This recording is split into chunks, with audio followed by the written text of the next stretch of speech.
প্রতি বছর ভারত বাংলাদেশের মধ্যে যে বাণিজ্য হয়ে থাকে, যোগাযোগ ব্যবস্থা সহজ হওয়াতে তার 80% হয় বেনাপোল ও ভারতের পেট্রোপোল বন্দর ব্যবহার করে। বাণিজ্যিক সুবিধা বাড়াতে ভারত অংশে বেশ আগে তাদের অবকাঠামো উন্নয়ন হয়েছে। তবে চাহিদা মতো বেনাপোল বন্দরের অবকাঠামো গড়ে না ওঠায় স্বাভাবিক বাণিজ্য পরিচালনা নানাভাবেই বিঘ্ন ঘটত। দিনে 700 এর অধিক টন পণ্য আমদানি চাহিদা থাকলেও জায়গার অভাবে 400 ট্রাকের বেশি পণ্য আমদানি সম্ভব হতো না।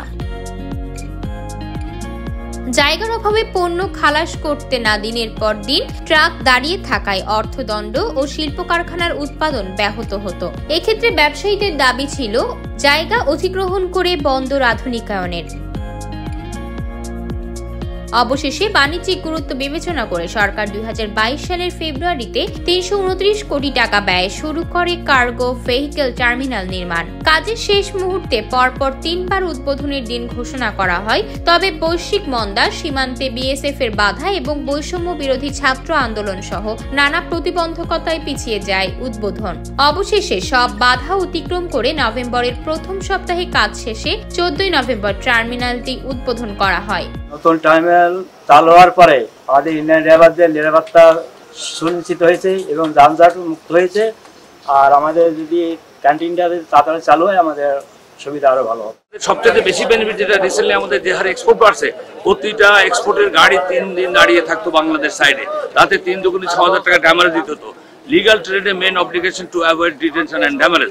আর এই গাড়িটা ওপাশে ঢোকার পরে কিন্তু তারা অলমোস্ট 24 ঘন্টা খালি করে দিচ্ছিল। তো এখন সেটা থেকে পরিত্রাণ পাওয়া যাবে। আর একটা সিকিউরিটি অ্যাসপেক্টে যদি বলি, ইন্ডিয়ান ড্রাইভার যত রান্না বাড়া করতো, এটা তাদের প্র্যাকটিস ছিল, দেয়ার ইজ নো অল্টারনেটিভ, তাই তারা করতো।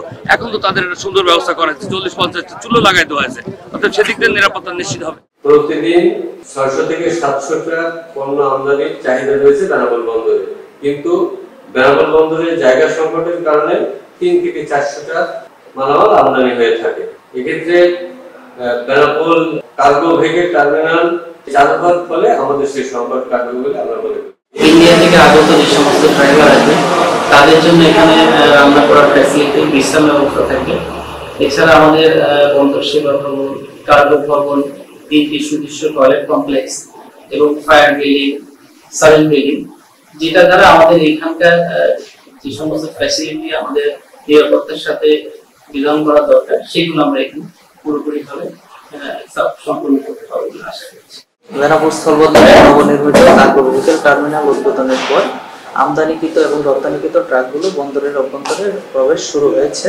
এতে করে পূর্বে আমদানিকৃত রপ্তানি ট্রাকগুলো রাস্তায় দাঁড়িয়ে থাকার কারণে যে যানজট সৃষ্টি হতো তা নিরসন করা সম্ভব হয়েছে এবং পণ্যগুলো বন্দরের অভ্যন্তরে রাখার কারণে বাণিজ্যিক নিরাপত্তা নিশ্চিত করা সম্ভব হয়েছে। টার্মিনালটিতে একসঙ্গে ভারতীয় পণ্যবাহী 1,500 ট্রাক পার্কিং, ট্রাক চালকদের জন্য অত্যাধুনিক 3টা টয়লেট কমপ্লেক্স, থাকা খাওয়ার সুব্যবস্থা, ব্র্যাক বিল্ডিং, ফায়ার সার্ভিস সুবিধা রয়েছে। এসব সুবিধা আগামীতে এ পথে বাণিজ্য সম্প্রসারণ ও রাজস্ব আয় বৃদ্ধিতে বড় ভূমিকা রাখবে বলছেন সংশ্লিষ্টরা। উল্লেখ্য, কার্গো ভেহিকেল টার্মিনাল তৈরিতে বেনাপোল বন্দরে পণ্যের ধারণ ক্ষমতা 55,000 মেট্রিক টন থেকে বেড়ে 3 গুণ বৃদ্ধি পেয়েছে।